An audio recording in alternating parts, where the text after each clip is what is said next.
Luke, do you know what we're starting this week with? Is it a wee email? It's Surprise. not actually. Oh, it's not. It's not. Actual What the surprise, hell? surprise. It's a nice wee review. Ah, nice Nice review. Those things we ask people to do. Yeah, we asked people to do them. So I'm going to start reading them out at the start of episodes because actually, Oh, hell yeah. they're quite nice. There's some pretty good ones. I've read through them. Yeah. Does it beat the one where we were compared to the Chuckle Brothers?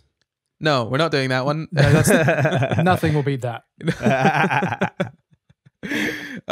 So this one is from Chauffeured Random. Says, love the podcast. I've only recently started listening to podcasts, but SCI Guys is amazing. I love how they explain science things in an easy to understand way. It's really funny as well and lightens my mood whenever I listen. That is lovely. I'm It's so very happy lovely, with isn't that. it? Shall we start the show? Yes. Absolutely.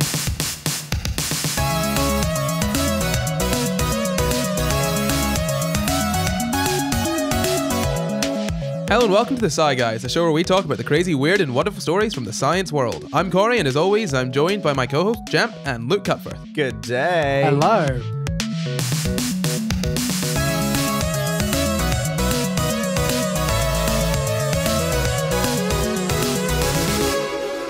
This week we'll be talking about dislikes and that likes. And what likes? Dislikes and that likes. Likes and dislikes, Luke. So we're always reminded to smash that like button, but what does it actually mean to like things? That's what we want to know. Ah, Yeah. I see. That's what we're talking about today, because this week is a Patreon vote episode, which means our patrons have voted on the topic. They usually end up being the best episodes as well. They usually do. Our patrons are very good, very, very astute. Refined taste. So, first off, let's jump in. What is liking? You guys know what liking is? It's when you double tap on someone's picture On Instagram, maybe. on Instagram. Yeah, on Instagram. And When on your TikTok. brain releases dopamine. Neither of you are incorrect. Two very different approaches. Oh, wait, is Very- it opiates? It's opiates, actually, is it not? I think dopamine makes you want to seek something, and then when you get it, you release an opiate. What is it with you talking about opiates? No, I mean, because that's the Everywhere. brain's pleasure reward system is opiates. That's why you have opioid receptors. It's so that you have it's an opiate. Like when you say I talk about opiates, like a drug that you'd inject, is just because it attacks or it stimulates the opioid reception in our brain. Opioids are in you. They're not out in the world. They're in you. Oh, they're not in me, mate. They might be. No. They're in you. Yes, they are. Shut up. You have opiates I've in never your taken brain opioids. I right don't know about now. you. Okay, so yeah, that's kind of that is. Other than having opiates, that is pretty right. So we're not going to be talking so much about the brain chemistry of it today. We've covered that a little bit before. Yeah. A few times, a few fair few times. We're going to be talking more about the psychology of likes and dislikes. The SCI Guys with a PS instead of an S. I'll have to crack out that logo again. Oh no! So I've got a quote here from Tom Vanderbilt, who wrote a book called "You May Also Like." It was about liking stuff. Was it? It was, yeah. Fascinating. So, Tom says, taste is just a way of filtering the world, of ordering information. I use Michael Pollan's phrase from The Omnivore's Dilemma. When humans do have this capacity to eat everything, how do you decide? I felt like the sheer availability of cultural choices is similar. We all face this new kind of dilemma for how to figure out what we like when the entirety of recorded music, more or less, is available at your phone within seconds. What do I even decide to look for now that everything is available to me? Wow, that's very true. Absolutely. I've never thought about this. Yeah, right? I mean, if you... It is true. It is interesting. We have absolutely everything at our fingertips. I mean, the internet, I can Yeah. watch. Compared to like how our brains evolved to understand, yeah. Oh, absolutely. And Yeah. and not just that, but also foods as well. I mean, Yeah. food could be bountiful before, but I could walk to a supermarket and buy anything. I could sit online and I could order anything I want from anywhere in the Literally world. on Amazon. What makes me decide? Other brands are available. I don't have to do that anymore. Don't have to do it. They changed it. What makes you decide what it is that you actually like? Do you guys know? Opiates. No, stop it with the opiates. I think it is. I'm not joking. I think it is that. You can tell me I'm wrong if I'm wrong. That's what I think. What is it if what is Is it whether it's conducive to your survival? Well, what is it? What about if what you like is opiates? Then what makes you decide if you like that? Opiates. Because it stimulates your opioid Who receptor. watches The Watchmen, Luke? There is no watchman and no one there to watch it and nothing to be watched. Oh, I've missed you. This just glad he's lockdown's behind made the me screen right even now. more crazy. We just turn down his volume if we wanted to. Oh no, Luke's dead again. Oh, no. Oh no. So yeah, again, I'm going to be talking about the psychology of it. So I'll quickly tell you what likes and dislikes are in this sense. So as I said, likes are basically just an ordering system for what you're going to go for first. It's sort of a preference, really. Whereas dislikes, or aversions, as they're called in science quite often, are the opposite. They're just things that you avoid. Good word. Yeah, aversions. Aversions.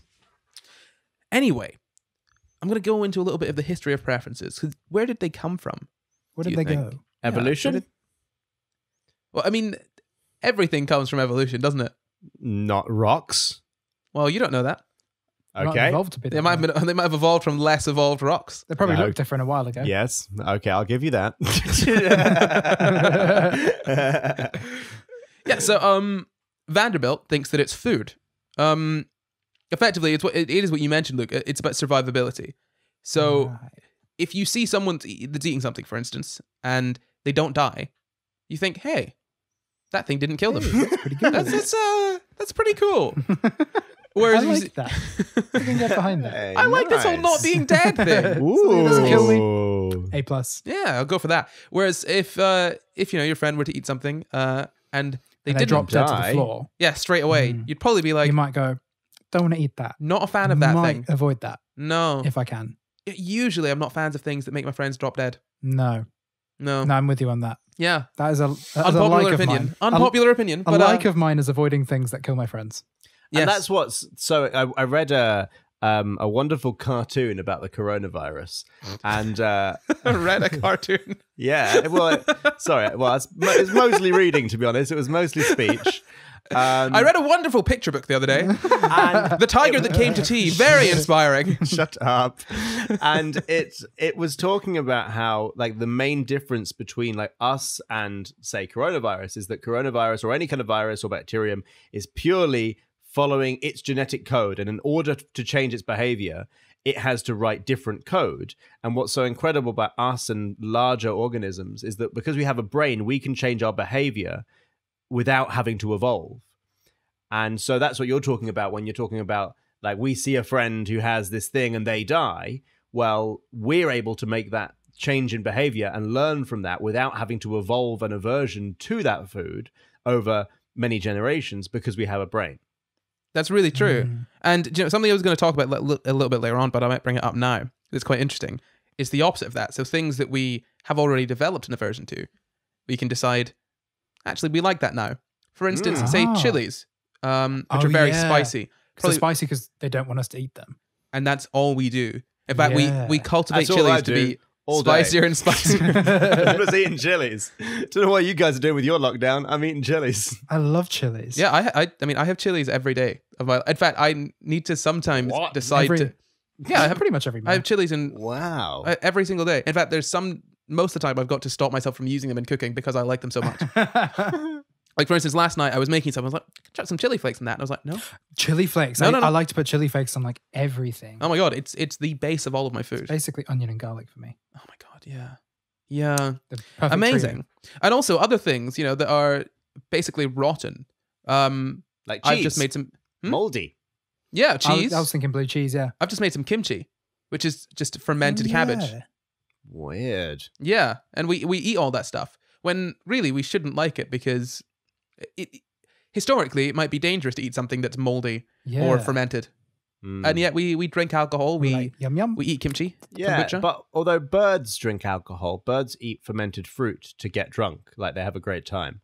And I bet, so, yeah, They do have a great time, don't I've they? been down in the club on a Friday night. I know what those birds do. I wonder if that is a thing that's like, is that evolved in them? Have they genetically evolved to enjoy drinking alcohol, or have they passed that information on through their brains? Like they see their bird parent getting drunk, and when they're a bird adult, they're like, yeah. They continue the cycle of bird abuse. Yeah. It's just like you and me, Luke. They're like having a drink on Friday, you know? Actually, I don't know. I mean, throughout the entirety of this podcast.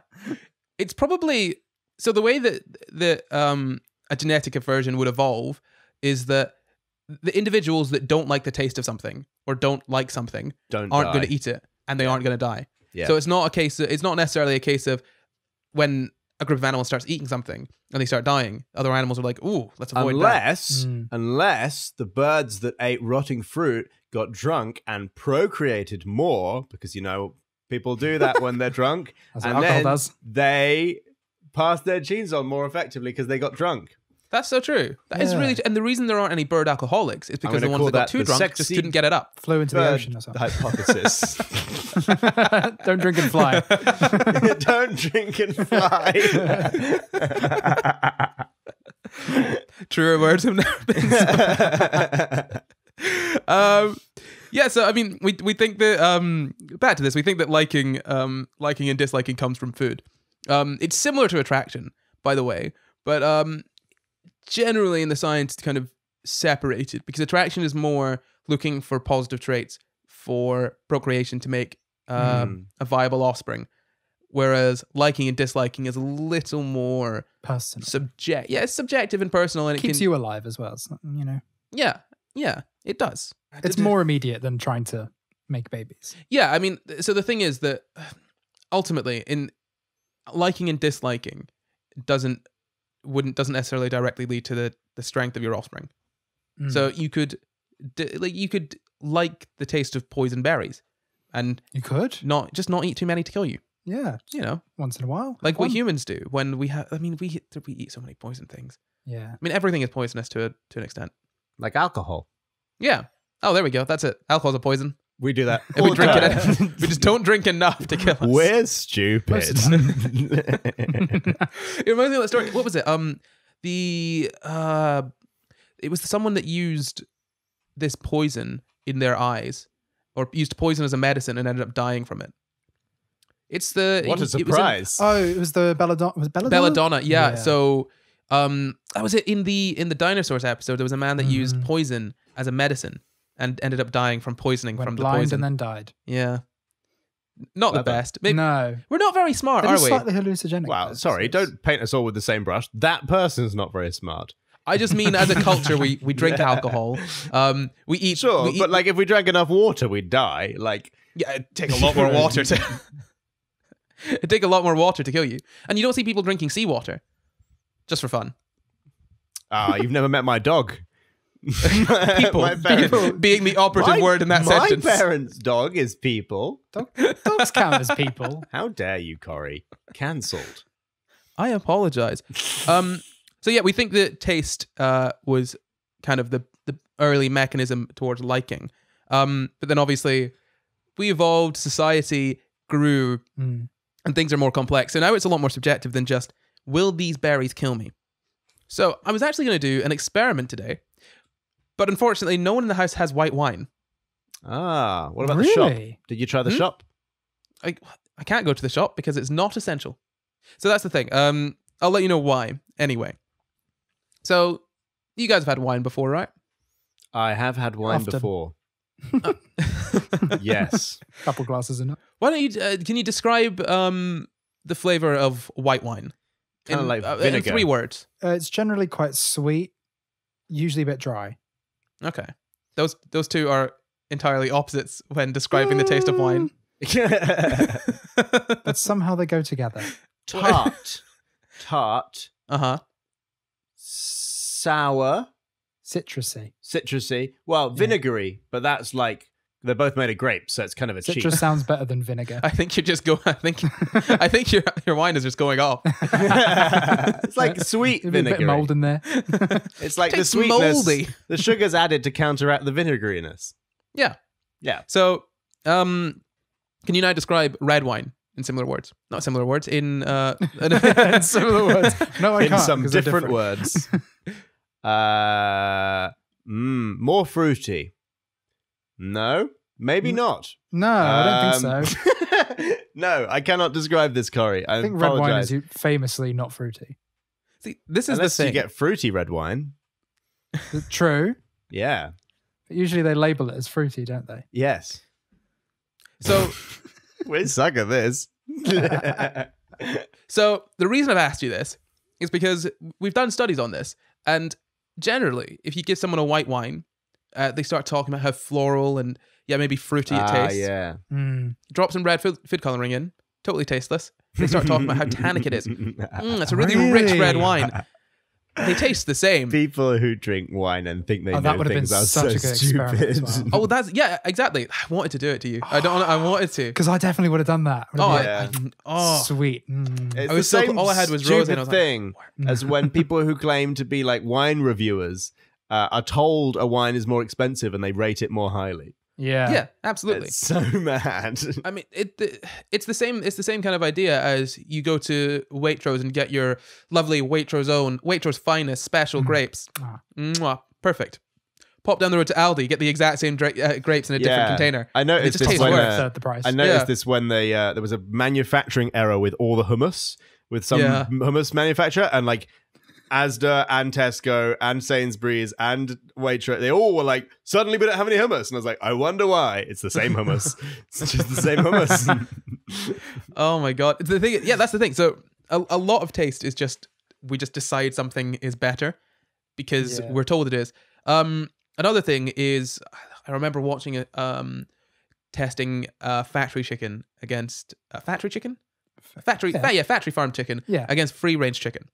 Now, people that are more used to free-range chicken will rate free-range chicken more highly, whereas people that are more used to factory hens will rate them more highly. Because it's just what you're used to in that case. Yeah. It's not about necessarily what's more expensive. It's about, this is what I'm more used to. And then But that's not because people are being like, it's not because people are like tricking themselves. It's because we're expecting to taste a thing and you kind of like, your brain is trying to do shortcuts all the time, is it not? So like, is that not fair? Is that not correct? Well, yeah, kind of. I mean, ultimately, what we kind of think about this is that liking and disliking can be quite subjective. So you kind of fill in the gaps and make up a story for yourself. So if you say, oh, I don't like any wines that are less than £50 a bottle. Swap them out. People they don't know the difference. Yeah, sure. That's what, when it comes to wines or anything where the quality doesn't really increase beyond a certain price point, there's no point in paying more. It doesn't taste any better. It's a stupid tax. Yes, it's a stupid. Exactly. It's a stupid tax. I mean, it's a rich people tax, isn't it? Yeah. If you've got the money, you're gonna spend it, but it doesn't really make a difference. I really want this experiment. Jeremy Corbyn should have come out with this as a campaign idea, shouldn't he? He should have been like, if you vote Labour in, we will put the same wine in every bottle and charge all the rich people for the expensive wine. That's socialism for you. Yes. Okay, so do you guys know who Heston Blumenthal is? I've heard the name. Oh, he's a cook. Chef? Yeah. He's a chef. So he's a sort of chef scientist man. He does a lot of food science with his work. But yeah, he is a chef. He's a famous chef. He did a test wherein he gave people this lovely smoked salmon frozen savory mousse.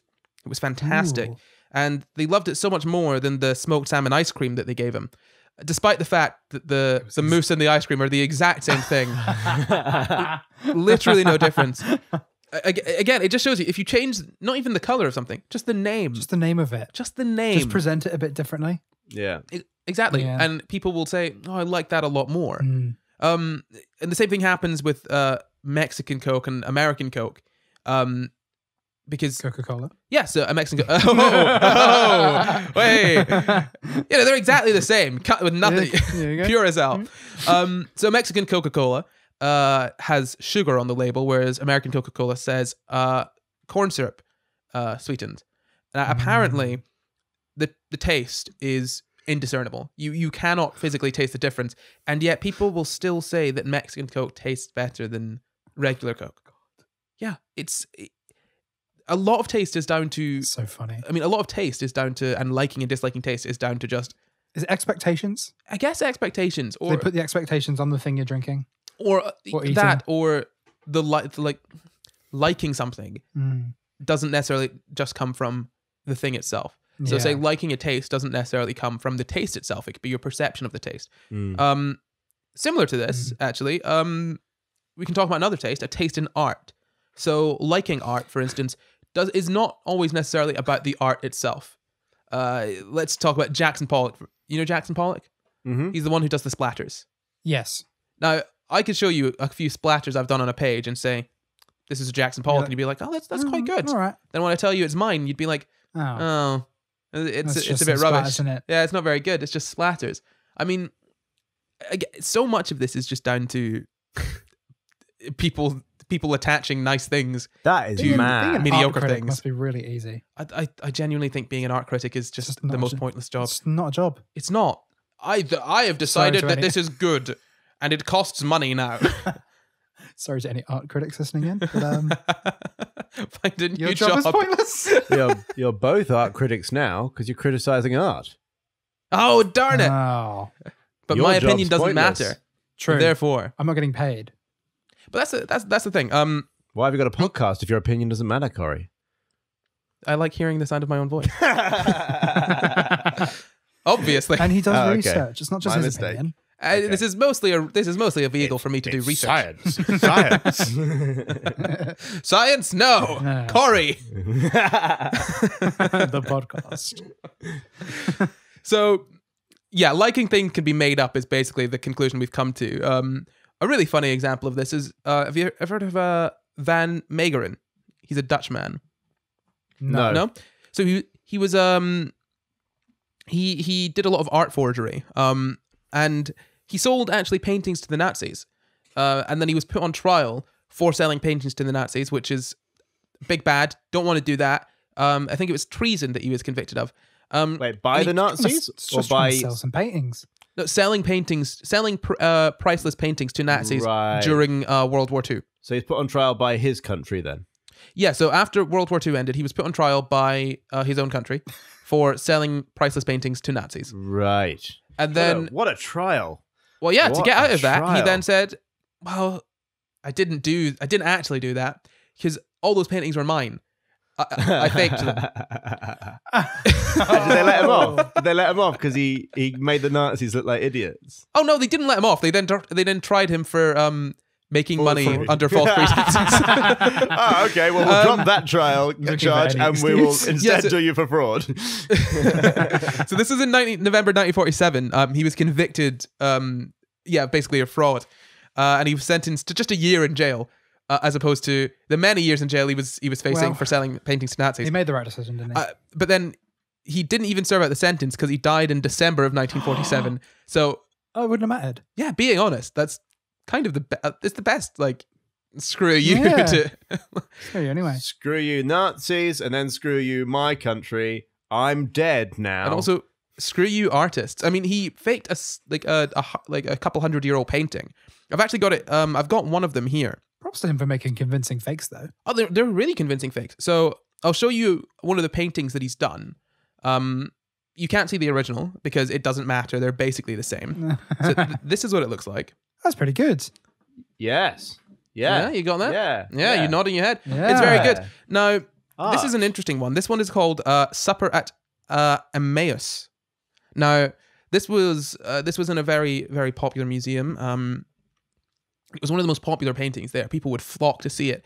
And then obviously the news came out about him faking all those paintings, and it had to be removed from the gallery because people stopped going to it.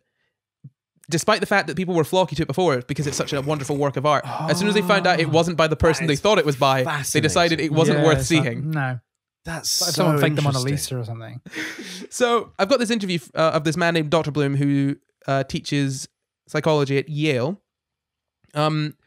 Effectively, he's talking about what makes something art and why people like the things that they like.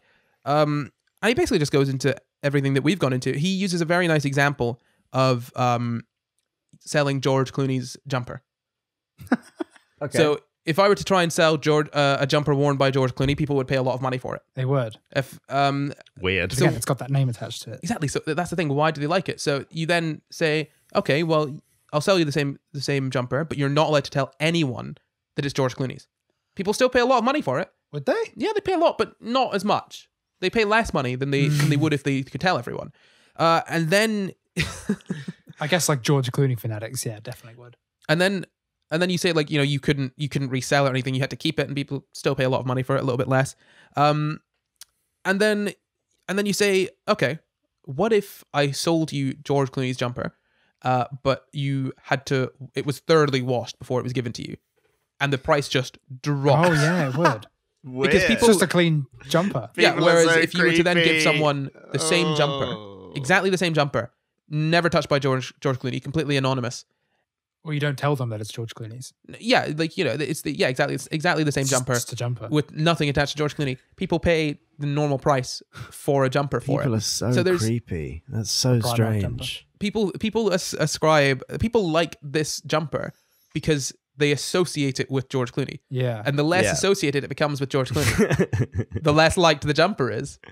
It's got nothing to do with the value of the jumper itself. It's got everything to do with being associated with George Clooney. And what that brings in is that liking things isn't necessarily about the things themselves. It's about the association. Mm. So Right. liking things could come from the taste of them. You know, you could like a taste. What or a dislike tasty taste. jumper. Tasty But, jumper I from mean, George Clooney. I mean, originally when we started liking and disliking things, so for instance, food, liking and disliking food, you think you dislike the taste of food, but where does that come from? Does that come from, for instance, sour foods generally not having been as good for you and potentially being dangerous? So then sour flavors Maybe. are genetically encoded to be disliked? Or is it to do with who knows where it comes from? That's the thing. My point is that this episode is basically just me saying we don't know anything about liking and disliking. What? We No. don't know anything about it? We know some things. We have theories, but That is crazy. But I don't like Science, some of those sometimes theories. science is such a Don't letdown. discount it. It's like when I go and watch a video. When I watch a video, see a video on my feed and it goes, "What is consciousness?" or "What are dreams?" And I'm like, the conclusion to this video will be, I don't know. We don't know. Nobody knows. And you're going Yeah. to spend about 20 minutes going, maybe it's this, maybe it's this, maybe it's Maybe. this. And at the end, Yes. it'll be, we don't know. That's so true. actually, look, I think we spent about 40 minutes doing this. So Ah, What is that? God. You are such a little Sorry to the tease, listeners at aren't home. you? no, like I think this is I've got valuable. scientific You know, blue balls now. Look, blame the patrons. They were the ones that asked for this. They wanted it. They blue balls you, Luke. Oh, patrons! We're in a quarantine. But I think it is interesting to go into all of the different sort of theories. I mean, generally, liking and disliking, as we've said, comes from things being good for you or being bad for you or being associated with nice things. So why do we like bad things? Like I've said, I like chilies. We're not allowed to. Because we hate ourselves. That's a little bit it, isn't it? Yeah. So, Is it? Yeah. Okay. So Yeah. there's two different levels to this. So there's, for instance, violent movies or video games or things like that, where you get to inflict violence or experience like the discomfort of violence or Yeah. torture or anything like that. That's generally people think that's kind of preparing yourself for. That's your brain's way of like kind of preparing it's itself like playing a game for a bad isn't it? situation. It's like exposing yourself to something you that may happen in order that when it does happen, it's not the first time you've experienced it. Exactly. Yeah. Like play that makes fighting in sense. small animals. You know, Like what's in it small called? animals in what Yeah. they called babies. So what's the word? Play fighting in babies. I was like, When in one ba- baby just tackles another baby. in baby animals. You know. Yeah. I've often Yes. wondered whether like Yeah. people like if you engage in sort of self-destructive behavior or behavior that is in some way not conducive to your happiness or survival in the long term, Mm-hmm. I wonder whether it's sort of like because I experienced a kind of similar thing to this when I kind of went a little bit mad.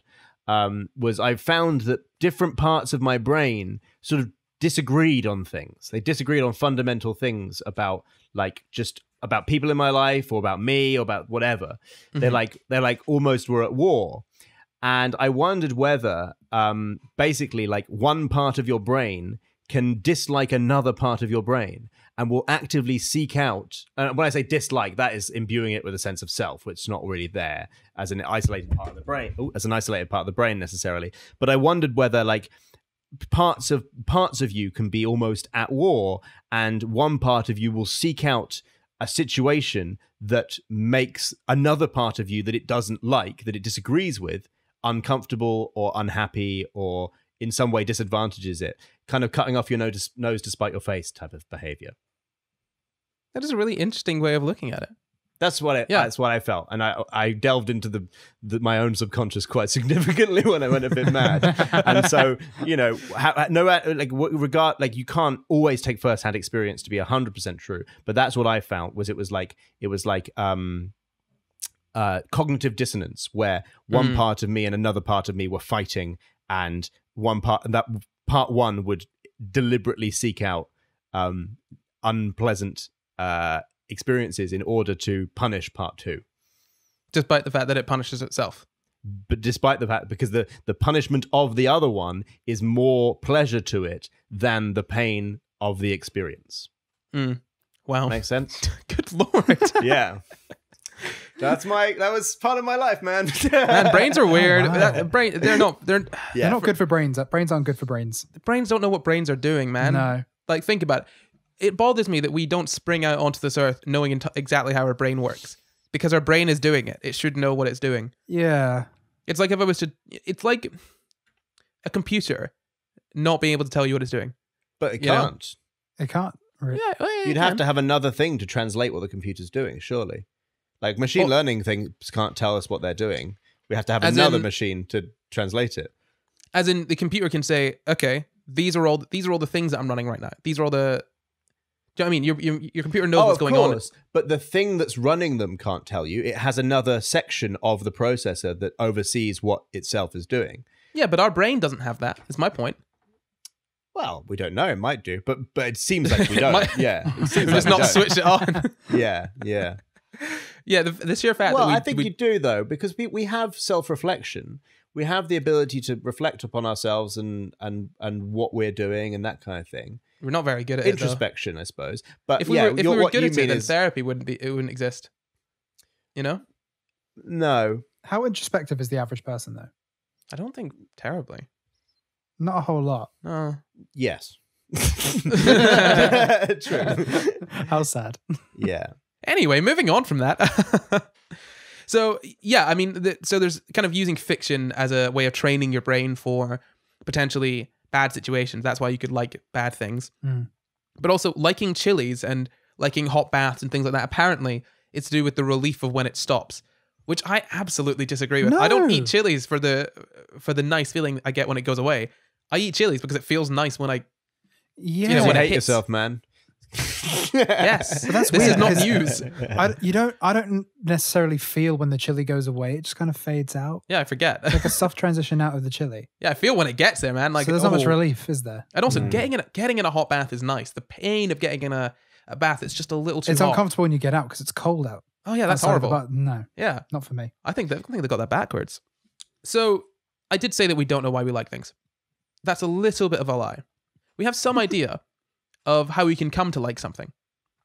So that's called the mere exposure effect. And that was, basically, it was described by this man named Robert Zajonc. Zajonc. He's a psychologist. So this was in 1968. This first article was published. Effectively, the mere exposure effect is just if you give someone something repeatedly, they're more likely to like it than something that's new. So repeated stimuli are preferred over novel stimuli. Basically, you like something you're used to. Yeah. Is that why people carry on eating the same things they did when they were growing up? Yeah, I mean, they like it more. On It's average. the same reason that, we found this to do with, food, paintings, unfamiliar languages, or music. Yeah. You like what you Yeah. like because you like it, and you continue to seek that stuff out. It's probably why you see a lot of people getting really, really into, say, one kind of like music subculture. I was just about to say, a lot of people like the music their parents listen to. Yeah, Just because that's what they grew up listening to. exactly. So you're exposed to that. I mean, and what they've seen with kids is apparently it takes about 9 exposures to food for them to like it, because you just Right, give a kid 9. something more and more, Yeah. then they'll end up liking it. Yeah. So yeah, I mean, like it's really interesting because there's also a twist to it in that it's not as straight as that. It's not the case of, okay, you don't like eating dog poo? Well, I will continue to feed it to you until you do. Like, continued exposure to something that Is purely negative. Yeah, elicits a negative Yeah. response can increase the negative response. Yeah. And also something that's, say, boring or quite neutral. So Yeah. apparently the taste of, say, this example is, say, orange juice. compared to cola. If you were to have orange juice and Coca-Cola and be repeatedly exposed to both of them, you probably end up liking the Coke more because there's more to the flavor. Whereas orange juice is very straight, like, it just tastes like orange juice. Yeah. So it's something that's more neutral. You can get bored of it. And that happens for, say, melodies. So if you had a short melody that was very simple and didn't really do very much, you'd probably get quite bored of it in comparison to a more complex one. So the mere exposure effect is kind of complicated. You end up having a more positive response to things the more you're exposed to them. Pop music gets old really quick, but it does. Something like classical music. Yeah, I mean, even though you don't listen to it as much. That's the thing. Sticks around.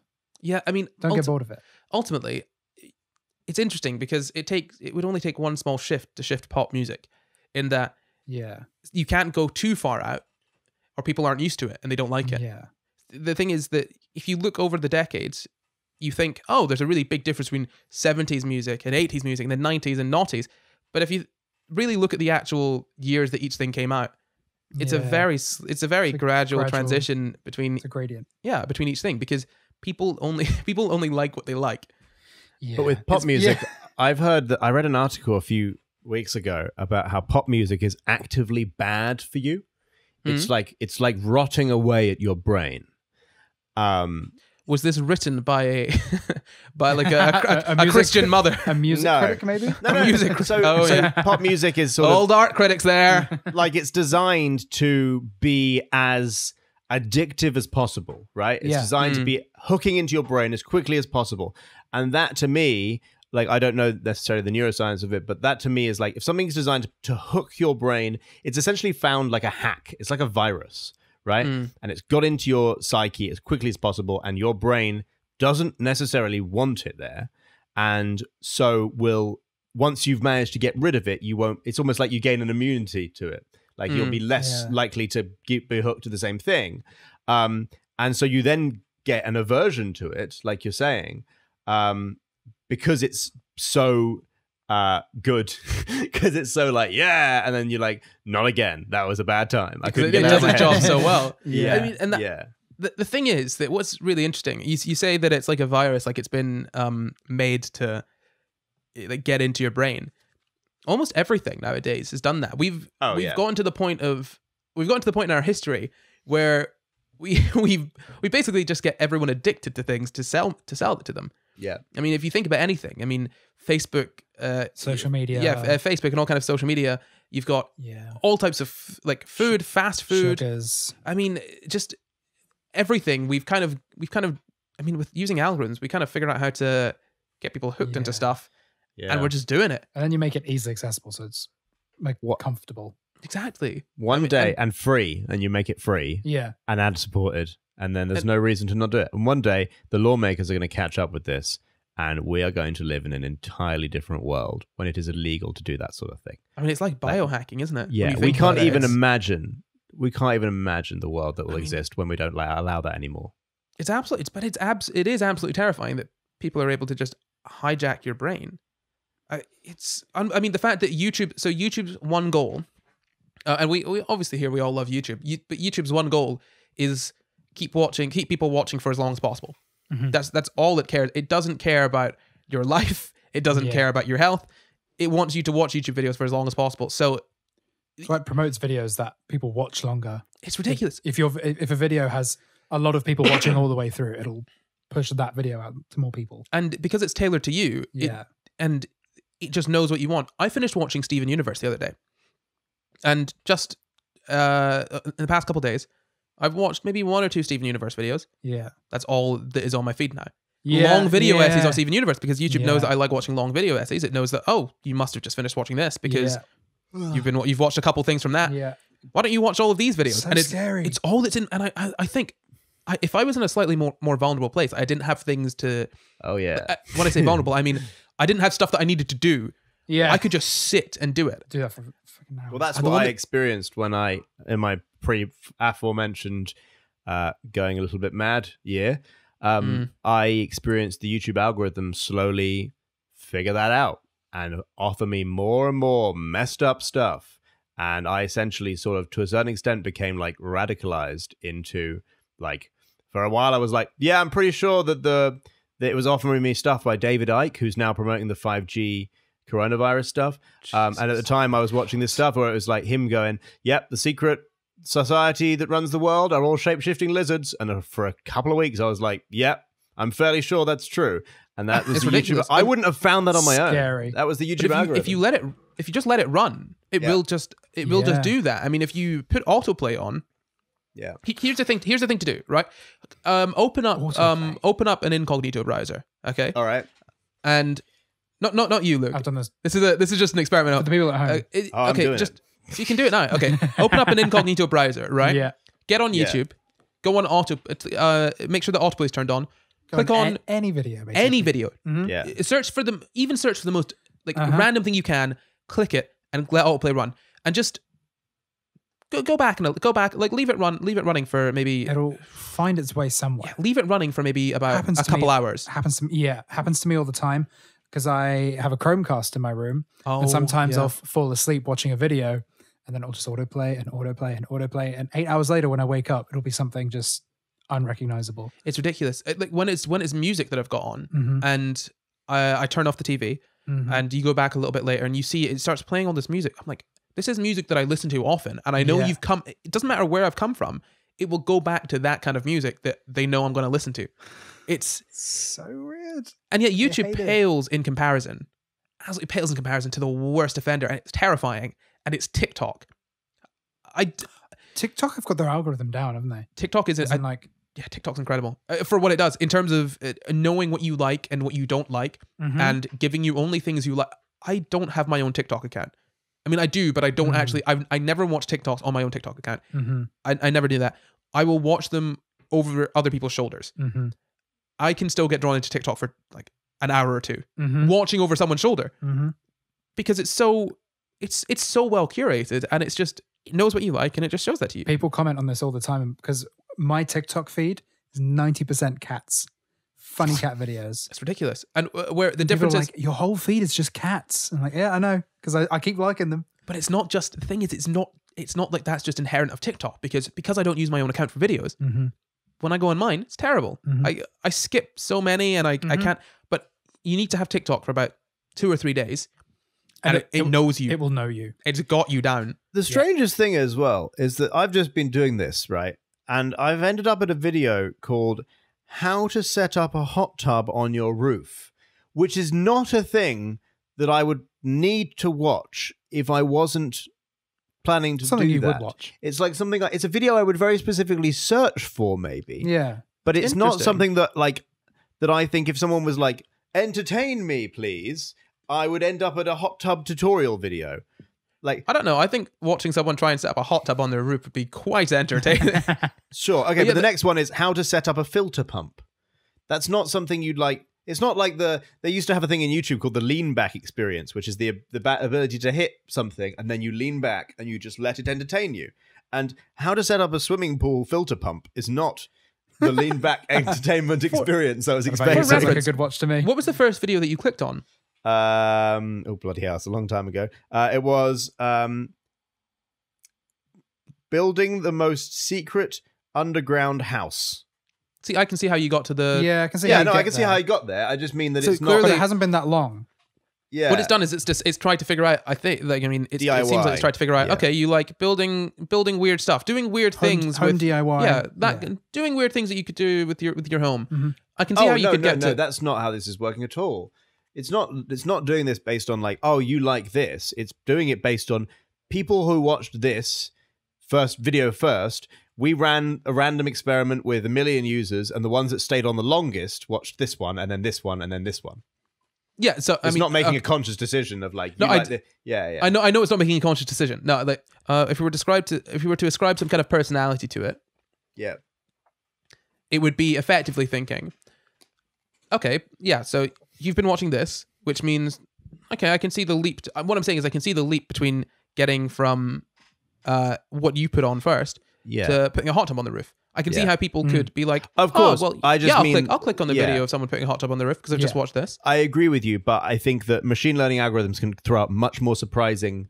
It's important that you understand, like not you understand, but that other people understand that there's no there's not necessarily a logic going on here, because if you say watched a video how to set up a hot tub on a roof, and the video immediately after that was like top 10 times sheep fell off of cliffs, and that that resulted in the highest watch time on average, even though there's no connection there whatsoever, that is what the machine learning algorithm would recommend, even though there's no logical jump there.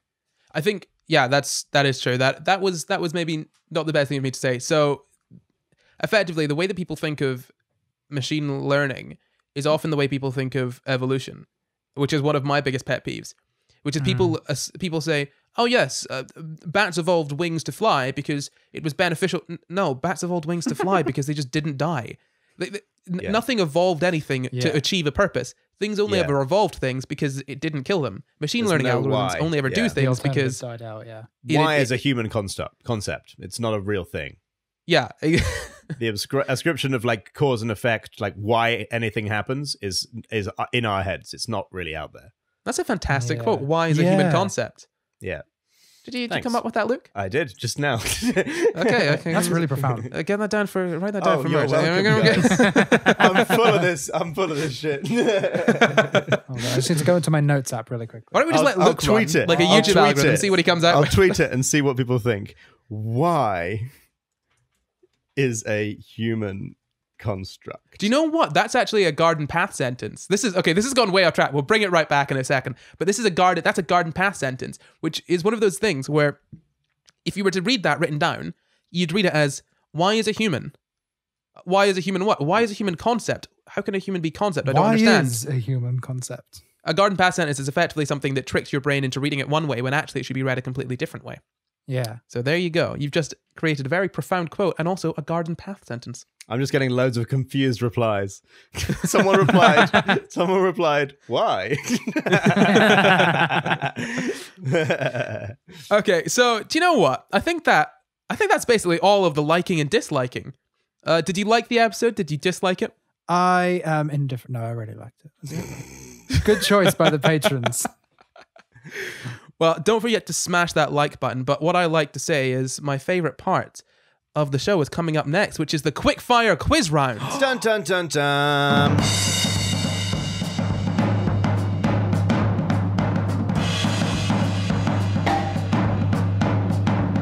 Okay.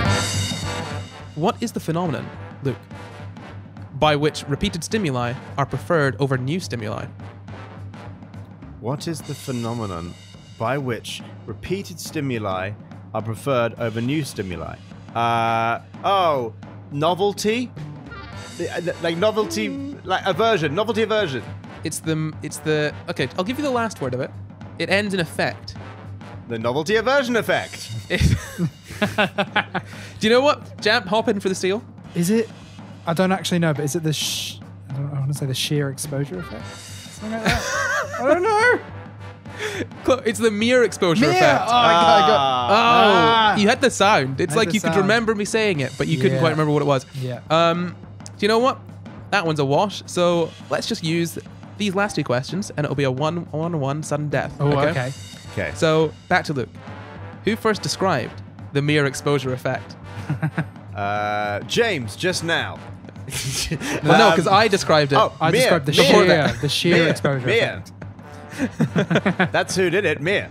No, mere as in mere exposure. It's merely exposure. Mere exposure. Oh, Schumann. No. Michael Schumacher? I don't know. James, you have it. Go on, James. You can do it. I have no idea. Oh, okay. Great. you repeated his name. You get this. It was that weird name. Oh, no. No, it was too weird. I've forgotten it. It's like, it's Zorblog. Robert Zejonk. Robert Zejonk. Zorblog. Okay, do you know what? This is the last question. I want you guys to buzz in. So I'm going to ask it to both of you at the same time. Dun dun dun dun. I need you both to give me your buzzers. Luke, what's your buzzer? That was going to be mine. And Jamp, your buzzer? Those are the... Whatever. I think you know which one I am. I think I know which one. Okay, so here's the question. You need to wait till I finish to buzz. What was Heston Blumenthal's other name for smoked salmon ice cream? Jamp. Oh, is it salmon ice cream? What's his other name for smoked salmon ice cream? I thought you said the other one. Smoked salmon. Oh no! I thought you said the other one. Now I've forgotten what it is. Luke, I'm sorry. Can you come in for the steal? Luke. No. you guys listen to anything you say, Corey? God, Did it was either either of a us pay souffle or a mousse. Yeah, I'm gonna give it to Oh, you, it was a Luke. moose! It was a moose. Oh, Okay, yeah! ding, ding, ding. Yeah!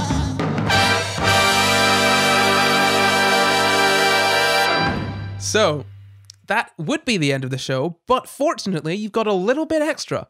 Jamp, you look terrified, but I don't am be terrified. worried, This is not the usual programming. because we are just going to thank our lovely patrons. Ah, yeah. Oh, yes. We've mentioned them a few times today. They're the people over at patreon.com/SCI Guys that chuck They are indeed. in a little bit every month and keep the show running, help us do the great things that we do. And if you hop over to our Patreon, you can get quite a few nice little benefits there. You get to get some extra little bits of episodes that we cut out, maybe some bits that were just too good for TV.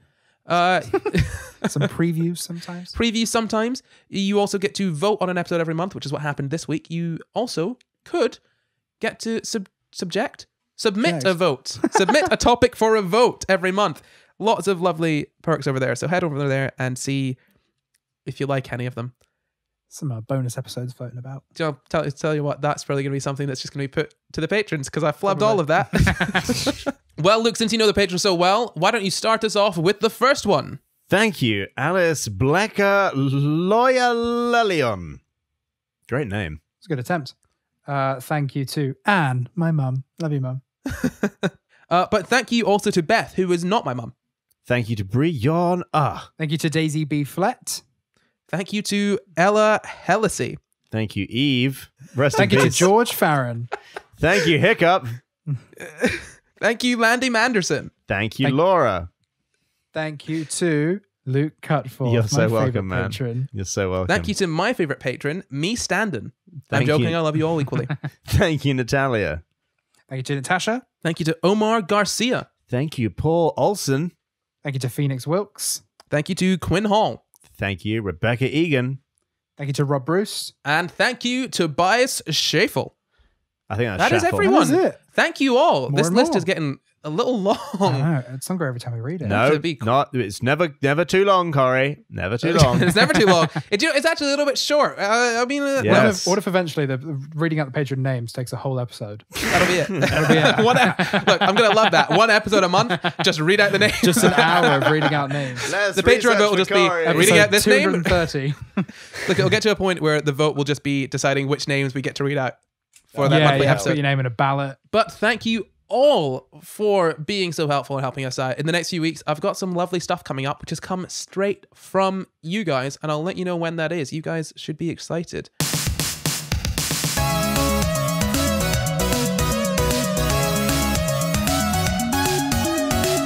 Thank you very much for listening. You can find the full references for this episode in the description. Subscribe for new episodes every Sunday. And why not leave us a nice wee review? You can find and contact us at SCI Guys Pod on Twitter, Facebook, Instagram, and YouTube, which is what you're on right now. You can send us an email at sciguyspod@gmail.com. I am not Corey everywhere. I'm Jumpkin everywhere. I'm Luke Cutforth in my house for the foreseeable future. Stay safe. No Goodbye. worries. Bye. Bye.